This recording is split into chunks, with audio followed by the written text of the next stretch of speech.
Hoy es 15 de noviembre de 1995 y nos encontramos en Paraná 467 en Buenos Aires, Argentina. Paula Aspis y Malena Chinsky como entrevistadores y Ariel Nakache Polak como filmador, alumnos de la Escuela Técnica ORT, para entrevistar a Nehemías Resniski acerca de la experiencia migratoria de su familia. Para empezar, ¿podría presentarse? Bueno, ya fui presentado, soy Nehemías Resniski, abogado, y este es mi estudio. ¿Y dónde naciste? Bueno, yo nací en Entre Ríos, Paraná, provincia de Entre Ríos, y contestando creo la pregunta, mi familia llegó al país, la familia de mi abuelo paterno, llegó en el año 1895. O sea que este año se han cumplido 100 años de la inmigración de mis abuelos paternos.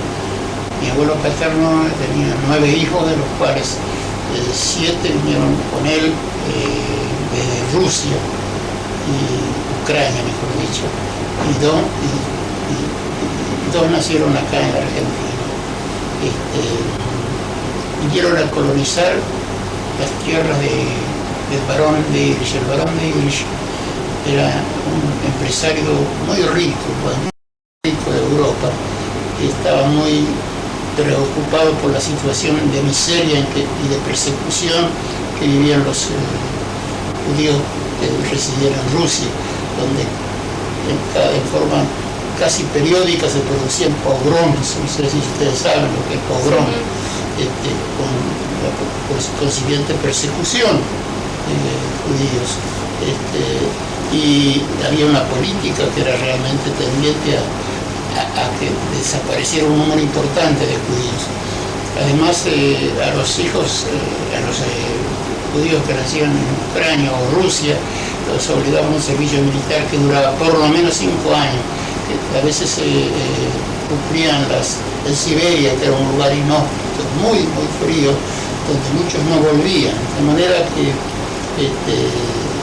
el barón de Irish pegó fuerte, además a los judíos de Rusia no le permitían tener tierra ni cultivar la tierra, a pesar de que cuando vivían hace 2000 años o más de 2000 años en Israel, los judíos eran agricultores y buenos agricultores, pero en Rusia no les permitían tener tierra, no podían residir en las grandes ciudades, había solamente lugares de residencia, vivían en esas pequeñas aldeas de Rusia que llamaban shtetl, donde tenían generalmente oficios como tabatero, almacenero, sastre,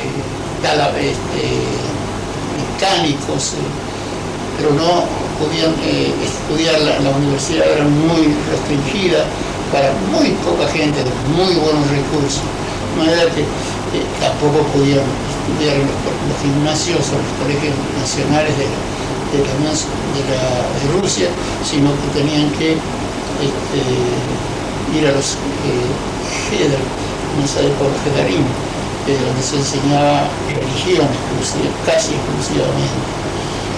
Mira que cuando el barón de Irish puso mucho dinero para colonizar a los judíos, muchos se fueron a Estados Unidos. Mi familia eligió la Argentina y fueron colonizados mis abuelos en Base Bilbaso, en la colonia número 1, la colonia número 1 de Entre Ríos. Fue la primera colonia que se creó en Entre Ríos, no en el país. La primera colonia era en Sevilla, unos años antes, pero en Entre Ríos fue la primera, cuando vinieron mis abuelos. ¿Y cómo funcionaba la colonia? A cada colono se le daba 75 hectáreas de tierra, y se le daba algunos pesos al iniciar para que tuvieran en sus comienzos. Yo creo haberte comentado que los inmigrantes no tenían conocimiento de agricultura, tenían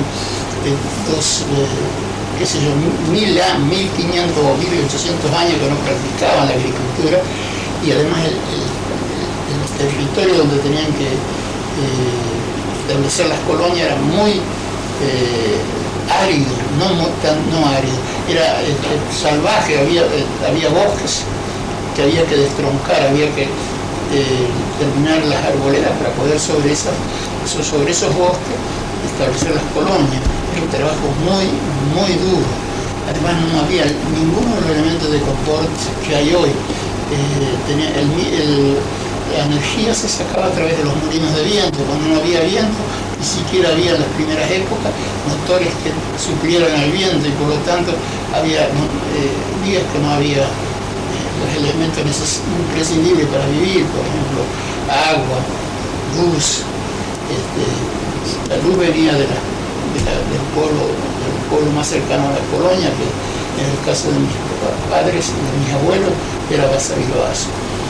Los hijos de los colonos, esos sí ya se veían, eran agricultores, porque habían nacido en el campo y porque los criollos les enseñaban todos los artes de los campos para lo que se manejaran en el campo, e incluso sabían tirar el lazo, sabían domar caballos, los hijos de los colonos, manejar el arado, todo eso lo hacían los hijos de colonos. Pero la administración de la Yevich Colonización Asociación, la empresa que fundó Hirsch, eran administradores que vivían en París, no tenían noción de la realidad de acá de la Argentina, no sabían en qué condiciones se desenvolvía, y entonces no le daban tierra a los hijos de colonos, que eran los realmente capacitados para poder ser buenos colonos.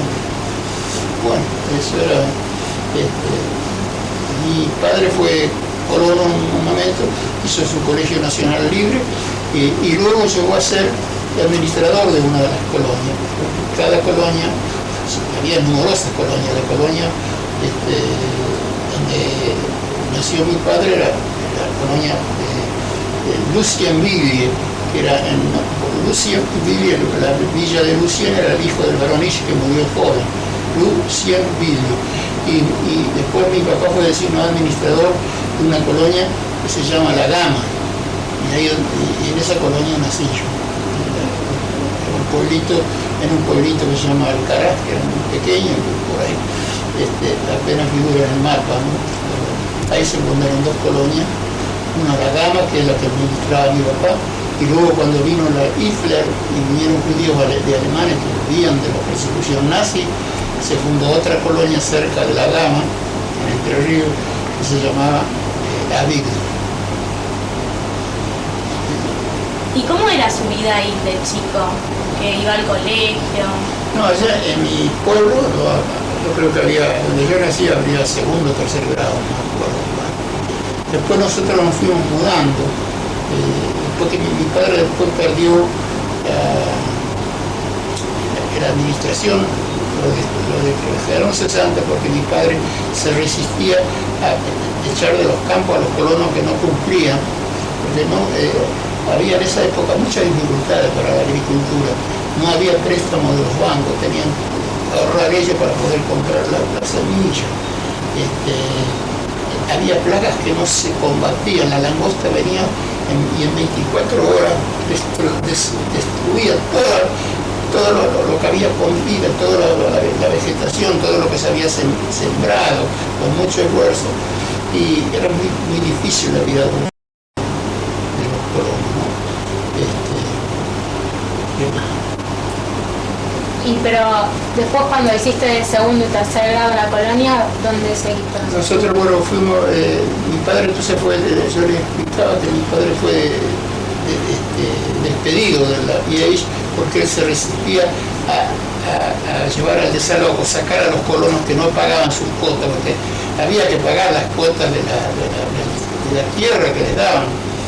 Había plazos, pero cuando las cosechas eran malas, o no había cosecha, o se había muerto el colono y quedaba la viuda, entonces había que desalojar de acuerdo a las órdenes que venían de la administración en París, y mi padre se negó a eso porque él consideraba que era una injusticia, y lo despidieron. Y después de ahí entró a trabajar en distintos pueblos como gerente de cooperativas. Los judíos en Entre Ríos desarrollaron mucho el sistema cooperativo, es decir, que todos los colonos se unían, por ejemplo, para vender la cosecha, porque si no la compraba un solo comprador que les daba un bajo precio. Entonces se unían todos los colonos para vender ellos en conjunto, para que no sea uno solo que luchaba contra el comprador y que les pagaba un bajo precio. Entonces cuando se juntaban 50 o 60 colonos en una cooperativa y no vendían la cosecha, entonces los que la compraban tenían que aumentar los precios. ¿Se entiende? Sí, sí, sí, sí.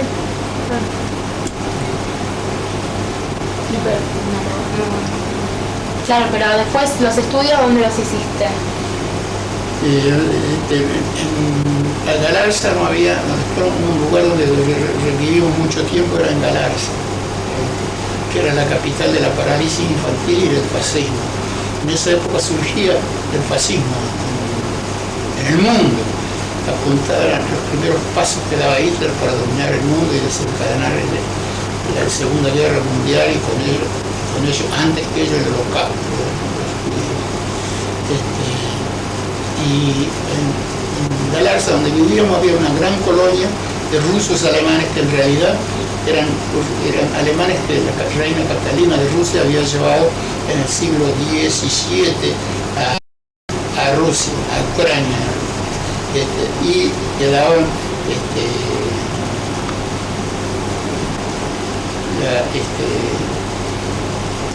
ellos conservaban todas sus características raciales y lingüísticas y culturales. Se sentían alemanes, nunca se sintieron rusos cuando vivieron 2 siglos allá en Rusia, pero eran alemanes. Cuando vino Hitler y algunos de esos rusos alemanes, muchos emigraron a la Argentina. Y entre las colonias que eligieron eran las colonias de Entre Ríos. Y ahí, cuando apareció el nazismo, casi todos los rusos alemanes, que en realidad eran rusos por la ciudadanía, pero por el origen eran alemanes, eran nazis. Y uno de ellos, en mi pueblo de Galarza, había una colonia muy importante de alemanes que eran rusos alemanes, pero que se sentían alemanes y que eran nazis auténticos, que creaban problemas y que nosotros vivíamos los jóvenes, y los jóvenes vivíamos atemorizados porque eran el pueblo que vivíamos era un número importante y estaba todo estimulado por el gobierno. En esa época el gobierno era pro-alemán, el gobierno argentino. Ya comenzaba la Segunda Guerra Mundial y la mayor parte del gobierno argentino de esa época era simpatizante de Alemania. Y por lo tanto la situación era de mucho riesgo. Además de algunos elementos nacionalistas, el candidato a gobernador de Entre Ríos, de origen italiano, en Galarza, el doctor Fachero. Y además de los nazis había otra plaga, la parálisis infantil, que era una plaga incurable, casi incurable. En ese momento no estaba la vacuna Salk ni la vacuna, Salk y Sabin. Y por lo tanto, o se moría el que tenía la enfermedad o quedaba paralítico para el resto de su vida. Y eso era en Galarza. Bueno, ¿y por qué no se iban de Galarza? Ellos tenían todas, no es que solamente, ahí nacía, pero no es que agarraba a todos los habitantes. Al que le agarraba, estaba. Y la gente nos íbamos, en la época que surgieron las primeras víctimas, nosotros nos íbamos a Paraná, donde estaban unos hermanos de mis padres y de mi madre, hasta que pasara el foco de la epidemia se apaciguara. ¿Y hasta qué año viviste en Galarza? Y vamos a decir, hasta 5º grado, 6º grado ya lo hice en Paraná, y luego hice el Colegio Nacional en Nogoyá, Entre Ríos, y luego volví a Paraná para hacer el 4º y 5º año, y por fin cuando ya empezaba la carrera universitaria nos mudamos a Santa Fe, donde yo empecé a estudiar abogacía. Mi hermano Enrique estaba en el Colegio Nacional, Mi hermana Perla estudiaba filosofía y letras en Paraná, que estaba cerca de Santa Fe, donde vivía nosotros. Y mi otro hermano Hilel estudiaba tanto en la Escuela del Estado como en la Escuela de Estudios Judaicos, la Escuela Judía. ¿Y qué te acuerdas de cuando estudiabas? Bueno, la época era muy dura porque eran momentos que en el mundo aparecía el nazismo, que era enormemente fuerte y además con un poder político y económico significativo. Entonces era una adolescencia muy difícil porque había grupos que atacaban a los judíos, grupos nazis, y nosotros nos defendíamos, por supuesto. Toda esa época era un continuo aparecer de grupos nazis violentos, siguiendo la corriente imperante en ese momento, que era el nazismo. Así que, y además había un descontento social muy grande, porque este era un país inmensamente rico, y estaba en poder de muchos, muy pocos, y entonces había el gran sector sobre todo de los sectores obreros y empleados medios, y todas las reservas de dinero que había en el banco para hacer una política demagógica aparente de apoyo al pueblo, para lo cual usó durante la Guerra Mundial nosotros acumulamos enorme cantidad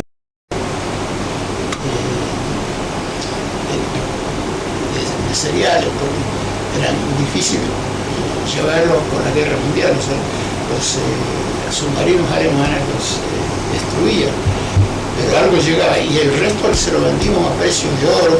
Cuando terminó la guerra, Argentina tenía una enorme cantidad de dinero que acumulado por las ventas que había podido realizar y los embarques de cereales que se podían haber que habían llegado a Europa, más lo que se embarcaban en ese momento, que daban lo hacían a la Argentina como Estado uno de los más ricos de la tierra. Entonces, con esa inmensa riqueza, Perón hizo mucha demagogia, construyó hospitales, le dio turismo, nadie conocía el turismo, le dio el aguinaldo, fundicaciones para todo, y el peronismo conquistó la fuerza que todavía mantiene por el apoyo social, por la fuerza social que le dio de tener tanto dinero que se invirtió lamentablemente todo eso no quedó más que en la conciencia del pueblo, en la Asociación de Mejoría, pero no quedaron enriquecidos, recibieron regalos, recibieron algunos de ellos viviendas también, pero no se solucionaron grandes problemas sociales de los pobres, siguieron siendo pobres. Lo único que les dio una conciencia de que ellos tenían fuerza. No sé si la tenían realmente, pero él los hacía sentir, Perón y la señora Evita los hacía sentir como los grandes partícipes del milagro argentino. En esa época había mucha plata que se dilapidó, se perdió cuando Perón se fue. En el 55 no había quedado nada. Las reservas son lo que queda cuando un país tiene exportación e importación. Si hay más exportación, queda dinero. Exportación es lo que se manda al exterior, importación es lo que se trae. Cuando hay mucha exportación, menos importación, eso se llama reservas, son dinero extranjero, dólares, o marcos, o libras, dinero. Y había enormes cantidades que se dilapidó en obras de las cuales no quedaron nada significativo. ¿Y su familia, cómo está económicamente? ¿Cómo está? ¿Bien? Mi padre, desde que perdió el puesto de la ICA, ganaba lo que la mayoría de la clase media baja, pocos recursos teníamos. Cuando éramos en la ICA, cuando estábamos, mi padre era funcionario de la ICA, sí tenía un sueldo muy alto. Por eso a nosotros el periodo pobreza nos afectó mucho porque habíamos tenido momentos de gran esplendor económico. El sueldo de mi padre era 3 veces más de lo que ganaba un director de escuela. Así que estábamos bien en esa época, la época de la administración. Y luego estamos como el resto del pueblo, clase obrera y clase media, muy subvertido. ¿Y usted cuando estudió se tenía que pagar usted? No, mi padre hizo un enorme sacrificio. Mejor dicho, hizo hasta que a mi padre, que vivíamos en Santa Fe, le diagnosticaron que tenía un cáncer y por lo tanto no pudo trabajar, lo trajeron para que muera acá en el hospital Torno de Buenos Aires. Y se internó. Mientras tanto vivía mi padre y mi madre hasta que lo internaron en el Torno en la casa de mis tíos, Simón y Clara. Y después lo internaron en el Torno y resultó un fenómeno muy singular. No había los aparatos de detección que hay ahora, ni radiografía, ni tomografía computada, ni todas esas cosas que hoy permiten descubrir cualquier microbio que afecte el cuerpo humano y se podía por eso prevenir la enfermedad o curarla antes que se desarrolle. Y resultó que mi padre durante su internación sin problema engordaba y un enfermo canceroso lo engorda. Entonces se descubrió que había sido un error mío. Y ahí pasamos a vivir en Buenos Aires. Bueno, yo estudié, terminé mis estudios, había empezado en Santa Fe, los terminé en La Plata como abogado. Mi hermana se había recibido de profesora de filosofía, mi hermano Enrique se recibió de médico. Hiller se hizo especialista en asuntos judíos, después emigró después de pocos días de la guerra de la independencia, se trasladó a vivir en Israel. ¿Y en Buenos Aires tenías alguna conexión con la comunidad judía? Sí, yo empecé trabajando porque hasta que mi papá vino a Buenos Aires por la presunta enfermedad, yo no trabajaba. Acá no había otra alternativa porque el abuelo ya mi papá no producía. Había que suplir los ingresos que él nos daba con los ingresos. De manera que yo empecé a trabajar en un organismo judío, en la Confederación Juvenil Judía, Confederación Juvenil Sionista Argentina, de la cual yo era funcionario, empleado. Que después yo llegué a ser uno de los titulares del Ejecutivo. Era un cuerpo colegiado, los que lo manejaban primero era un presidente y luego en el periodo en la Confederación Comisionista Argentina se manejaban por tres personas que se rotaban al ejercicio del poder ejecutivo. Y bueno, de ahí empecé a actuar en la vida pública. Cada vez dejé un tiempo me alejé del tiempo de la juventud cuando ya dejé de ser muy joven y recién empecé a actuar en la comunidad en los organismos de autodefensa judíos. En esa época todavía había y todavía hay muchos elementos nazis a los cuales había que combatirlo en forma legal, no permitir que ellos pudieran irrumpir en un club y hacer lo que se les ocurría. Entonces se organizaron grupos que en esa época eran importantísimos porque había muchos grupos nazis también, pero hubo hasta que Perón tomó medidas para terminar con eso, porque no le convenía a él ante el exterior mostrar un país con porque el nazismo había sido vencido en el campo de batalla, había costado vencer al nazismo más de 20 millones de vidas, aparte de los 6 millones de judíos. Y entonces él no quería mostrarse, dar una imagen al exterior, un hombre con simpatía nazi, luchó para terminar contra los grupos nazis de los cuales muchos lo apoyaban a él. Así que en ese aspecto, en el primer gobierno de Perón, al cual los judíos tenían enorme temor, porque él había sido simpatizante de Alemania durante la Segunda Guerra Mundial, entonces tenían enorme temor de que los grupos nazis llegaran a crear situaciones difíciles. Felizmente Perón fue muy inteligente en ese aspecto, se dio cuenta que con eso, con el antisemitismo, no solamente no lo ayudaba, sino que le iba a crear problemas. ¿Y cómo actuaba la confederación donde vos trabajabas? En esa época, en la Confederación Juvenil Sionista Argentina, yo llegué a ser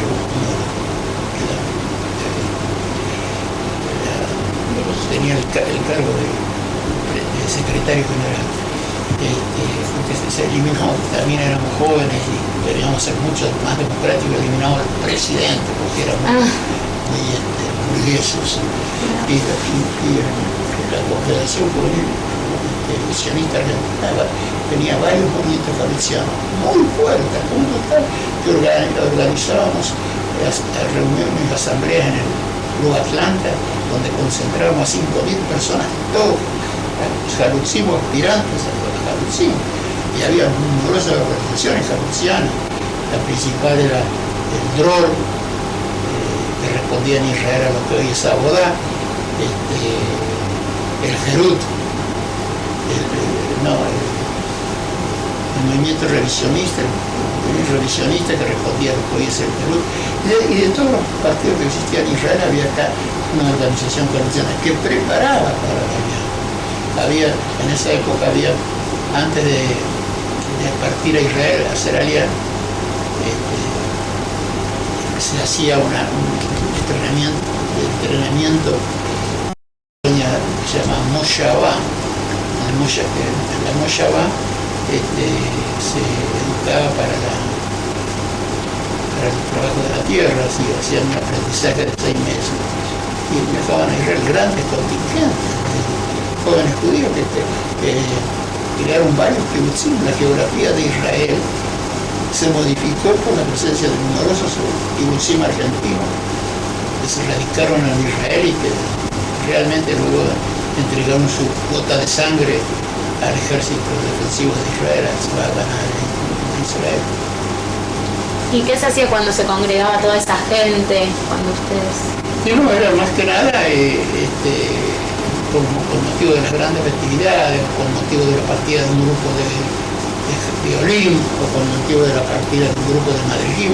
Había un curso de madrigim que yo no sé, creo que ya no existe, donde se disputaba cada movimiento juvenil. En esa época era un movimiento Dror, a Shomer Zair era el Dror y a Shomer Zair eran los principales. Después venía Noar Sioní, después venía el movimiento del Borojo, después venían otros movimientos menores, no recuerdo en este momento, entre un rato que lo andaban en Israel. Y se hacían en los cursos de Madrigim, era un curso que duraba un año en Jerusalén y en algún kibutz, y de ahí volvían ya Eretz israelizados para educar a los Madrigim de acá, a los que estaban incorporados a que se adaptasen a las características que se refería a Israel para su integración, para su absorción. ¿Y en ese momento usted era el único que trabajaba en su casa o...? No, todos empezamos a trabajar. ¿Todos? El que no trabaja no. ¿Y no te dedicabas a tu profesión que te habías recibido también? Sí, me recibí de abogado, de mi profesión. Nunca recibí mi actuación pública, ni la entendíamos que se podía cobrar. Era una inversión de tiempo nada más. Vivíamos de nuestro trabajo, cada uno. En esta época no existían los funcionarios pagos, eran muy pocos los funcionarios pagos. Todos hacían los ascanismos voluntarios. Bueno, era un escándalo.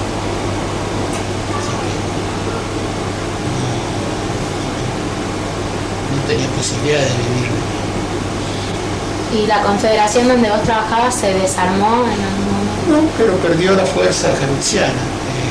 Ahora todavía existe, pero así como el kibutz hoy está en crisis, ya no era lo que era en mi época de mi juventud, que era la gran fuerza, no por la cantidad, sino por la calidad, que era la que moldeaba el espíritu de la comunidad.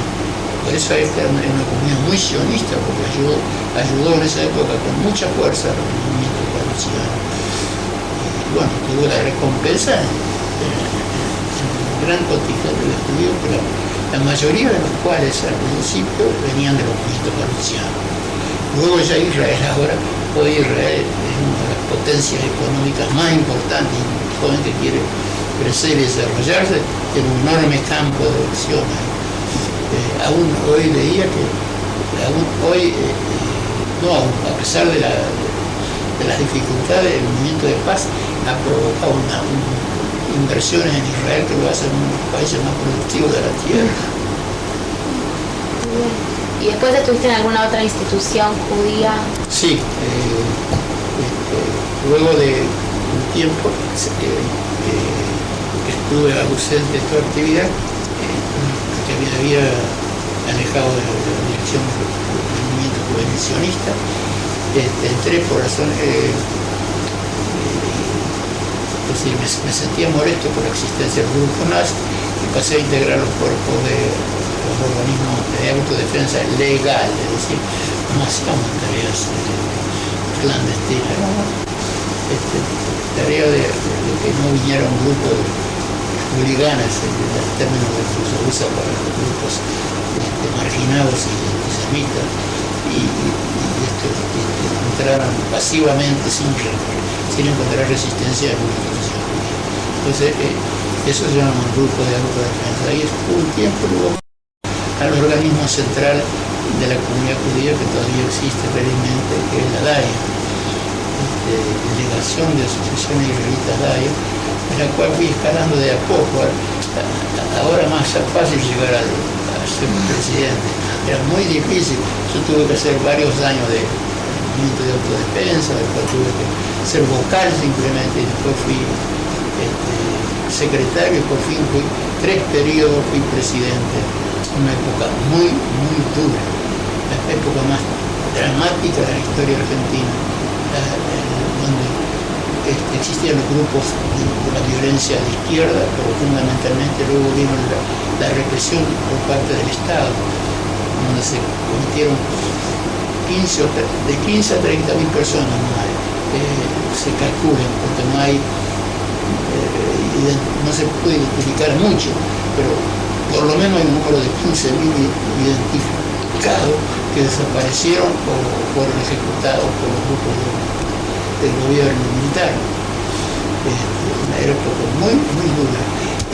Se intentó también, había un grupo de militares que no eran directamente nazis, pero tenían concepción equivocada del sionismo, y en un determinado momento se pretendió declarar ilegal al sionismo porque decían que tenía por objetivo, acusaba un grupo de que los judíos querían segregar la Patagonia para hacer un nuevo Estado judío. Eran cosas absurdas, pero mucha gente creía en eso. Bueno, y durante un tiempo también, antes del golpe militar, que fue en el 46, tuvimos 3 comandantes,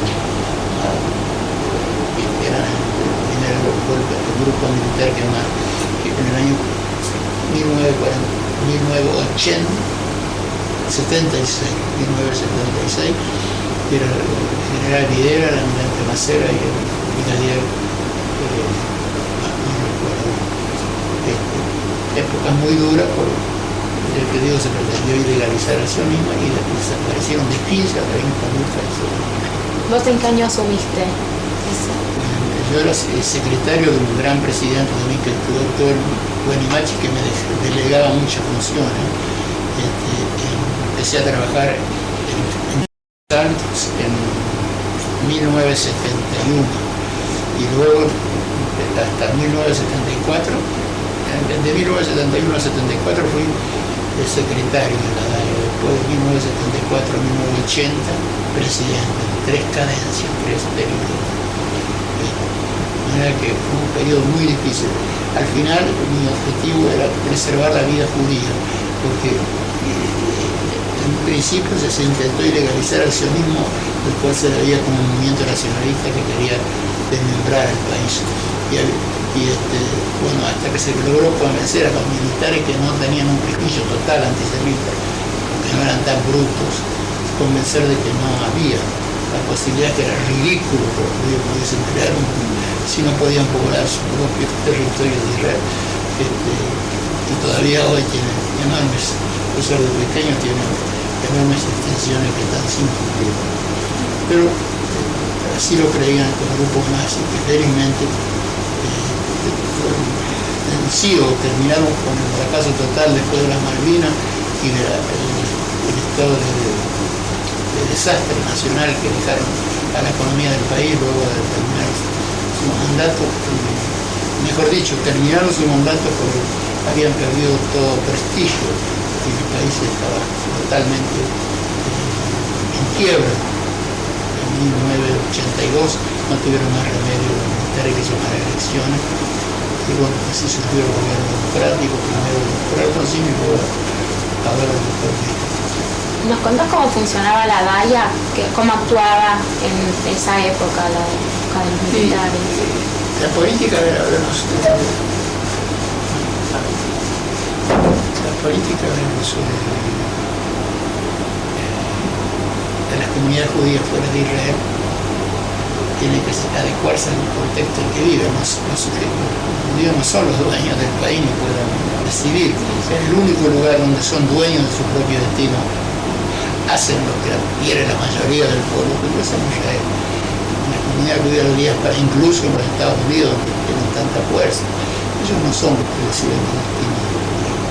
Nosotros tenemos que adaptarnos un poco al entorno en que vivíamos.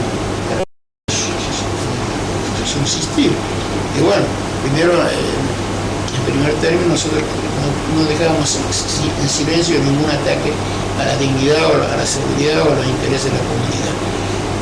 Con los medios de nuestro alcance, a veces había que sacar una solicitada o una publicación en el exterior para llamar la atención de que había grupos nazis actuando en el país, en determinados momentos respondiendo con nuestros jóvenes a las provocaciones de grupos nazis. Terceros, recurriendo a la solidaridad de las comunidades judías del mundo entero cuando se produjo algún episodio enseguida antisemita. Las comunidades judías del mundo expresaban su desacuerdo, de manera que eso era el elemento que teníamos, no teníamos el poder de decidir. Durante la guerra durante el proceso, cuando empezaron las desapariciones, nosotros designamos en forma oficiosa, no en forma oficial, porque la militar era muy fuerte, un representante de la comunidad judía ante la Asamblea Permanente de los Derechos Humanos para que llegara la voz judía a ese organismo que se ocupaba de los detenidos y desaparecidos. Nosotros lo pusimos a un hombre muy valiente, que fue Roberto Gretz, el rabino Roberto Gretz, que venía de la comunidad de Manuel y a veces contra su propia comunidad, sin conocimiento o consentimiento de la entidad en la cual era el rabino. Él se dedicaba a la defensa de los derechos humanos a través de la Asamblea Permanente de los Derechos Humanos. Y vos, como representante de la comunidad judía, ¿cómo te llevas con los jefes militares o cómo te trataban? Mira, yo creo que has tratado de hacerme respetar. No creo. Nunca permití que me destrataran, porque realmente yo quería dar la sensación que siento de que no va a permitir que se lesionara mi imagen o trataran de ofenderme, si no permitían. Y a veces hubo procesos, momentos muy duros, por ejemplo, cuando a un grupo de banqueros, Freiberg, se le acusó de haber dado dinero, de haber utilizado dinero de los grupos subversivos o montoneros, y se montó una gran campaña durante una semana entera contra la comunidad judía. En esa época todos los medios de las emisoras de radio y de televisión eran del Estado, y entonces había un desfile de nombres judíos que realmente impactaban enormemente y que decía que eran los responsables de la quiebra del país, de la especulación, del lastro, hasta que nosotros realizamos una enorme campaña de esclarecimiento. Fuimos a todos los partidos políticos, estaban prohibidos en esa época. Fuimos a ver a todos los partidos políticos, sacamos declaraciones muy fuertes hasta que el gobierno, y eso repercutió en el exterior, es decir, y cada día ellos querían sacarse la imagen de que eran antisemitas, que yo no sé si eran todos antisemitas, pero ninguno era pro-judío, y evidentemente logramos que esa campaña, que fue terrible, del caso Greiber, quedara claro que, porque en torno a Greiber y asociando a nombres judíos que pertenecían o no pertenecían al grupo Greiber, se acusaba a toda la comunidad de ser responsable de los males de la región. Y bueno, eso cesó luego de la campaña nuestra de esclarecimiento, con todos los medios a nuestro alcance, las manifestaciones de los partidos políticos, artículos que se publicaron en la prensa nacional y extranjera. Se dejó de molestarnos, así creo, y logramos hasta el fin de mi mandato, muy duro, porque todo el pueblo, los intelectuales, todos estaban acobardados porque el régimen era despiadado, la oposición era combatida a veces con la propia vida, que se atrevía a desafiar. Entonces nosotros lo que logramos es que la vida judía se desarrollara fuera de los desaparecidos y torturados, que eso ya no podíamos detener, que la vida comunitaria judía se desarrollara normalmente, que funcionaran las escuelas, que funcionaran los clubes, que funcionaran las instituciones religiosas. Y eso se logró bien. Es decir, la vida judía no fue interrumpida durante el terrible proceso que vivía el país. ¿Y vos recibías amenazas o vivías...? Sí, es todo, ¿no? En esa época había mucho miedo. En la época de López Rega, que fue anterior, antes del golpe militar, hubo un tipo que era muy peligroso, era muy antisemita. José López Rega, que era el hombre fuerte durante un tiempo en el gobierno, sobre todo cuando murió el general Perón de la señora Isabel. Y era común que gente que yo conozco, que no había los nombres de un llamado telefónico, profesionales de alto nivel, y recibían una amenaza telefónica y se escapaban porque a muchos se lo mataban. A muchos de los dirigentes intelectuales, por ejemplo, al hermano del expresidente Frondísimos, lo mataron como se mata un perro, lo sacaron de su casa junto con su yerno. Y entonces, con estas enseñanzas que no eran amenazas, sino que se concretaban las amenazas, mucha gente se huyó del país. Antes del proceso militar y también después del proceso militar, durante el proceso militar, perdón, hubo mucha gente que huyó en Argentina. ¿Y cuando terminó el proceso, vos seguiste en la DAIA? No, pero en 1980 ya estaba el proceso. No, el proceso terminó recién, porque ya no había persecución. Lo que me sucedió a mí, al doctor Vuelta, ya no había virtualmente desapariciones, no solamente de judíos, que no detenían solamente a judíos, solamente detenían a los que ellos creían que eran subversivos. Decía, el ejército, la marina, la aeronáutica detenía a quien creía que estaba vinculado con la guerrilla, pero ya en el no había detención. Ya el gobierno militar veía que no tenía respaldo popular y que tenía que frenar, pero nunca reconoció oficialmente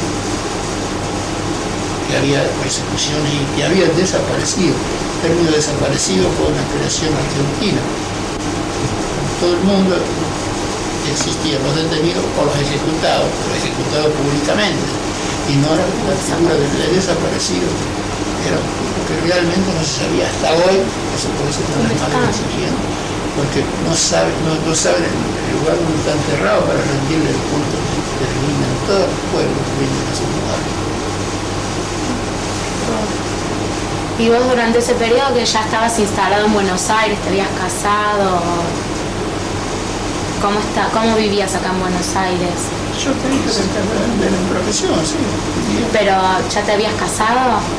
Sí, me casé en el año 50, me parece. Sí, me casé ¿Y en qué año? Tres hijos, Silvia, Marco y Paula, que es Pez. Mi señora que es Marta Erst. ¿Y ellos iban a una comunidad judía? Sí, todos fueron al colegio judío.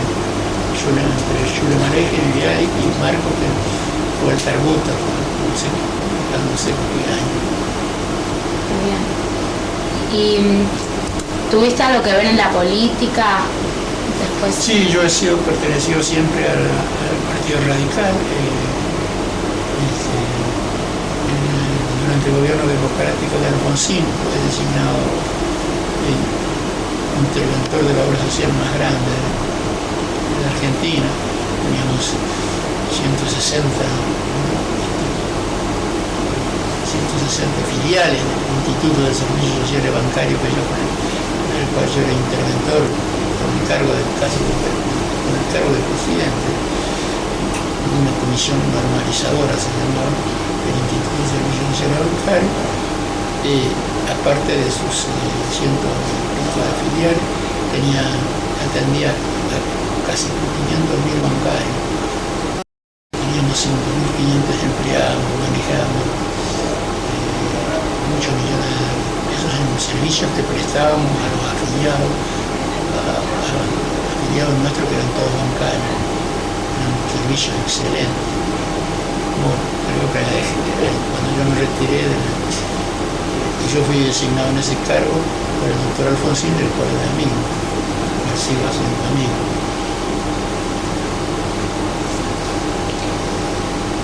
¿Y qué hacías cuando estabas en la esa obra social atendía la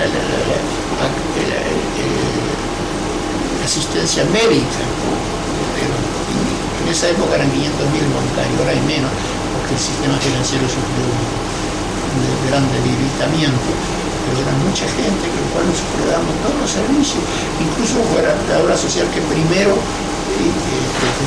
tuvo para sus afiliados trasplantes de hígado, de la médula, de corazón, hizo muchísimas cosas de gran significación económica y que salvaron muchas vidas. El policlínico bancario era uno de los mejores policlínicos del país. Cuando me tocó presidirlo, salí más pobre lo que llegué porque hice declaración de bienes, pero que fui el único que hizo declaración de los bienes que tenía para acreditar que no me había enriquecido en el ejercicio de la función pública. Lamentablemente esa norma no se cumple.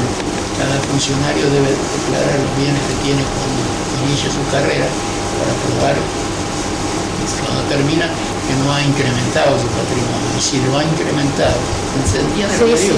Si lo ha incrementado, tiene que saber indicar cómo lo incrementó, por qué aumentó. Eso es lo que nos pasa en la actualidad, donde se gastan siderales, funcionarios que reciben sueldos exiguos y que de ninguna manera pueden justificar que vivan en viviendas lujosas de gran categoría, en barrios residenciales.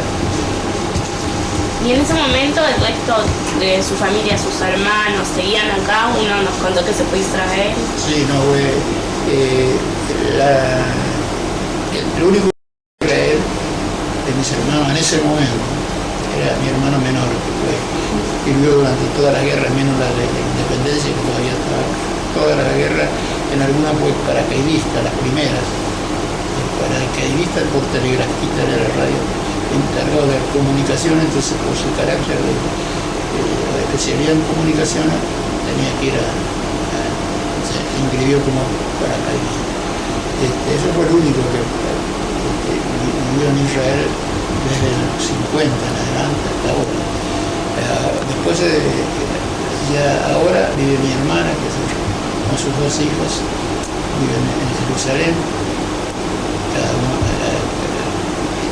todas las dos hijas de mi hermana se casaron, y mi hermano que vive acá tiene sus tres hijas, viven en Israel, así que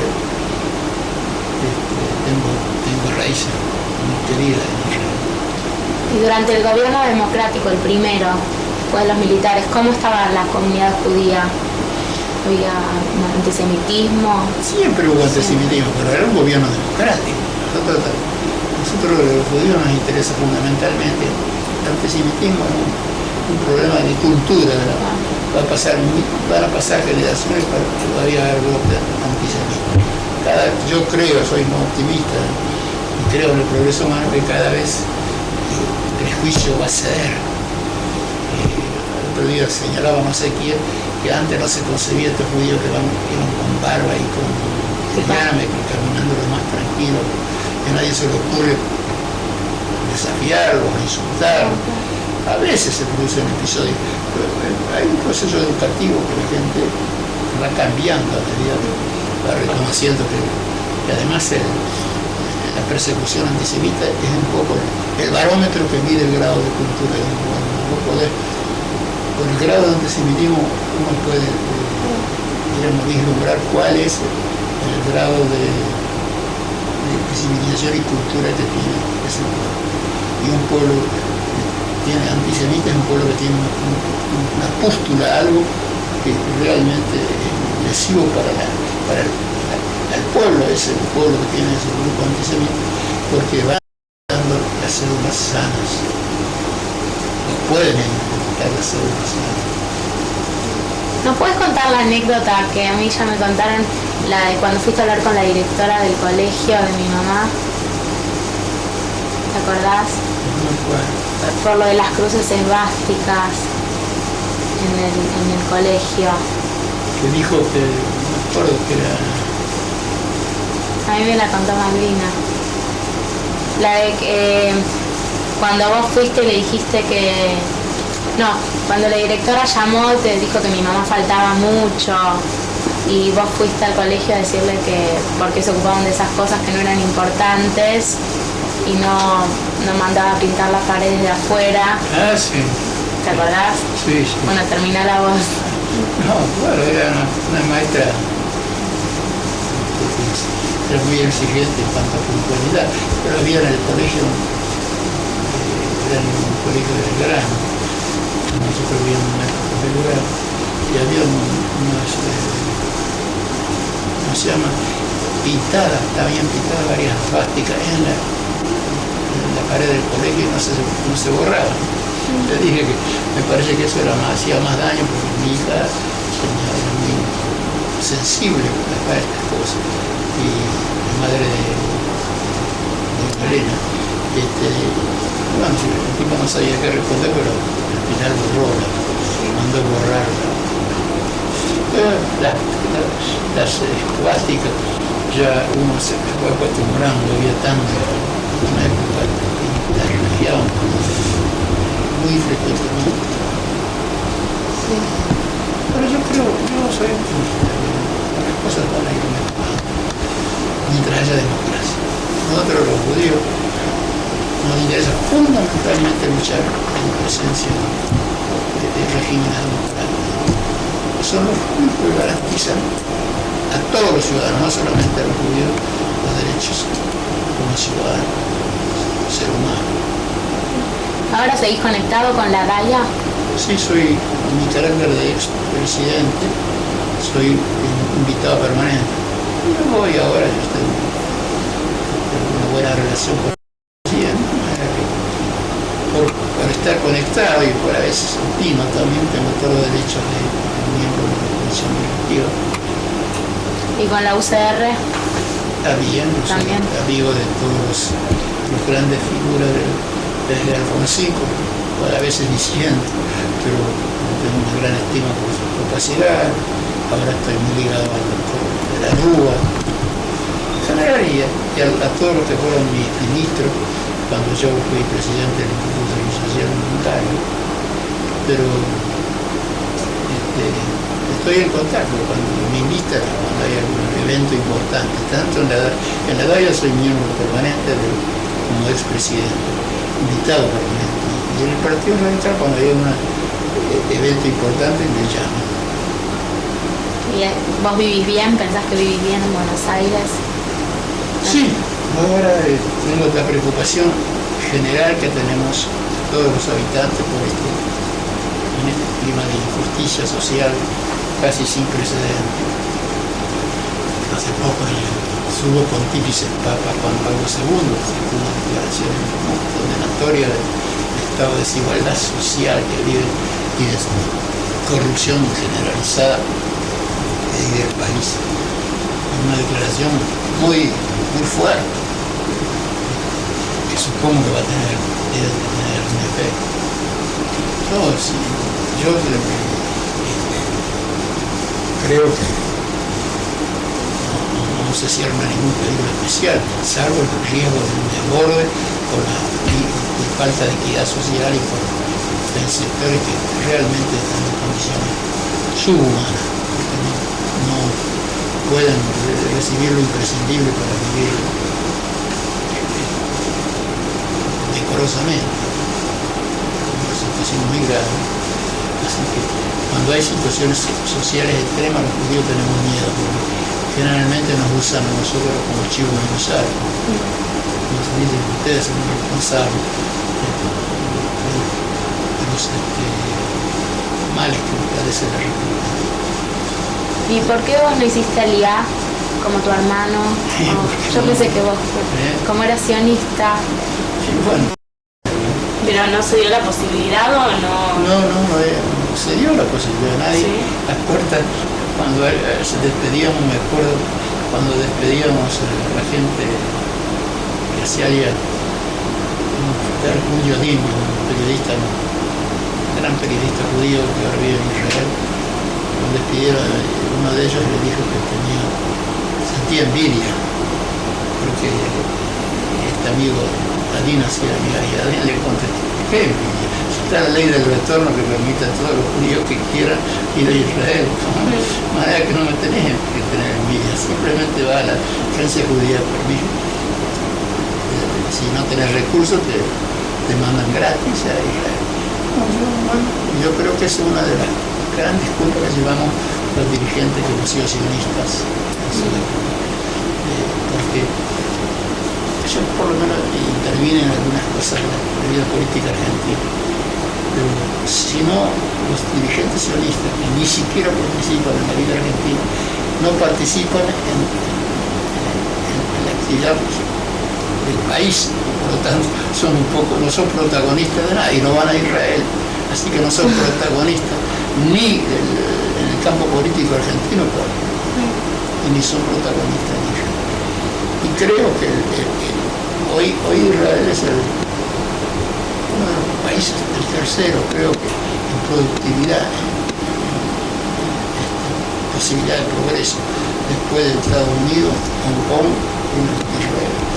Ese pequeño país, el minúsculo pedacito de tierra, tiene posibilidades para los jóvenes. Y además han vivido muchos situaciones riesgosas y difíciles, pero han vivido jornadas imborrables, eternas, en la memoria. ¿Quién vio lo que era la tragedia del asesinato de Rabin, donde se reunieron 45.000 de los agentes más poderosos de la tierra, incluso grupos árabes, grandes dirigentes árabes, para rendir homenaje a un soldado que vivió esa jornada en Israel como parte de ese país.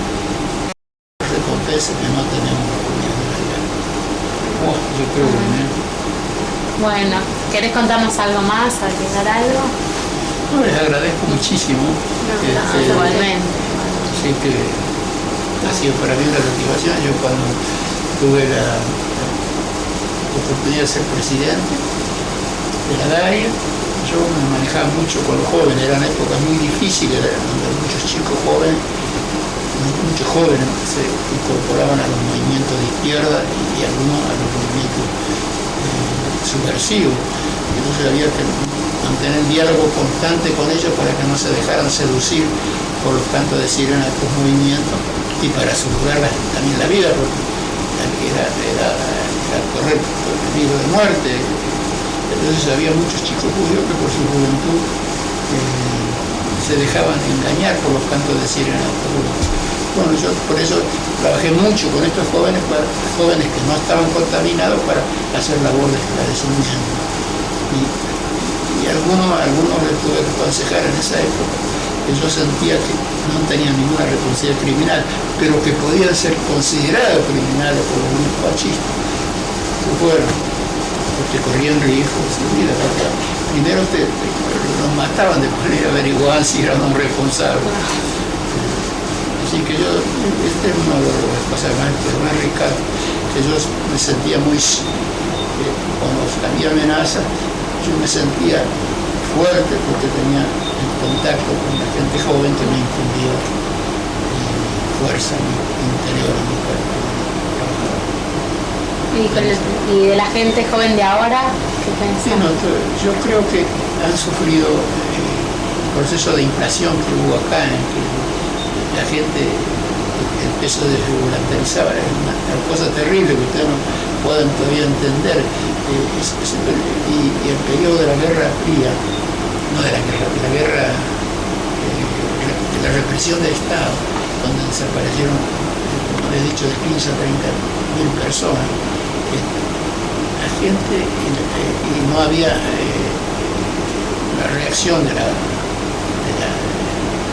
resto de la ciudadanía, ¿no?, que contempló pasivamente la y eso dejó su impacto en los jóvenes que hoy están desorientados, y yo pienso que no hay una brújula de valores a los cuales adherirse para poder sobrevivir, y entonces eso crea mucho escepticismo y eso justifica algunos desvíos, que no justifica, explica algunos desvíos que el sector juvenil encuentra en la droga o en la actividad desenfrenada en torno a las danzas. Es decir, no tan aferrado a valores que deben ser respetables, pero yo pienso que esto también va a ser un proceso de cultura.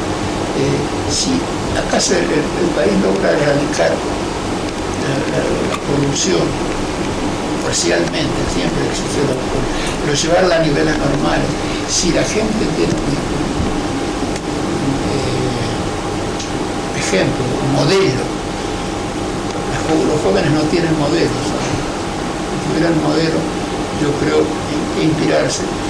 Hay alguna figura, pero Ernesto Sábado, qué sé yo, pero muy poco,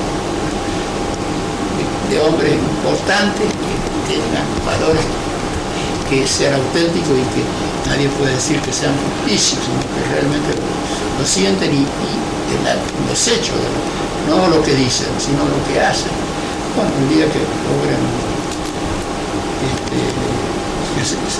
la juventud recepte modelo, seguramente va a ser una juventud que va a recuperar todos esos viejos ideales, y sin los cuales no tiene sentido la vida. Sí. Muy bien. Bueno, muchas gracias. Gracias. No, al contrario. ¿Sale algo?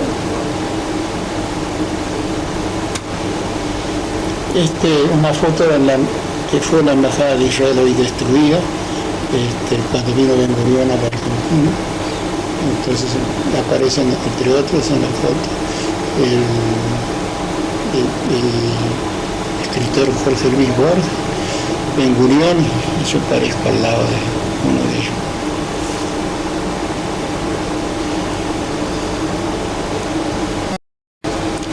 Avisa. Listo. Dale, esta. Dale, Sí. Alfonsín. Esta fue una foto en el despacho presidencial de Alfonsín, dedicada a mi querido amigo doctor René René.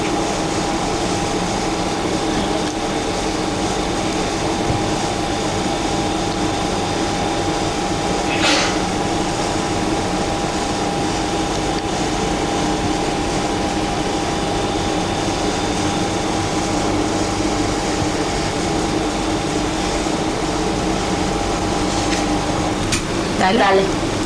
Decides. Esto es en la sala de tapices de la Knesset en Israel. Yo era presidente de la DAIA y pronunciaba un discurso y bueno, está en un rincón está el primer ministro de Israel, Zichrono Lebraja, Yitzhak Rabin.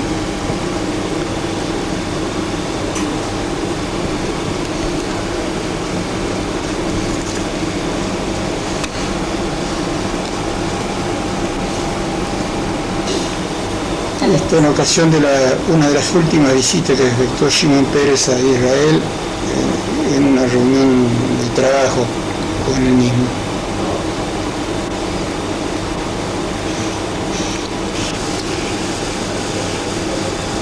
Era una delegación que fue a Israel cuando había 77 temores de que hubiera una persecución antijudía y se convocó en Israel a una Mishlajat, a un grupo que concurrió presidido por el que habla.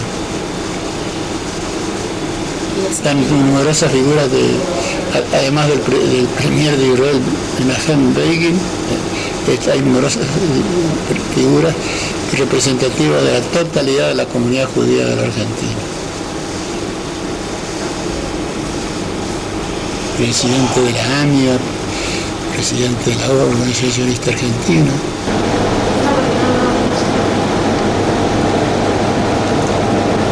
En esta foto está con Golda Meir.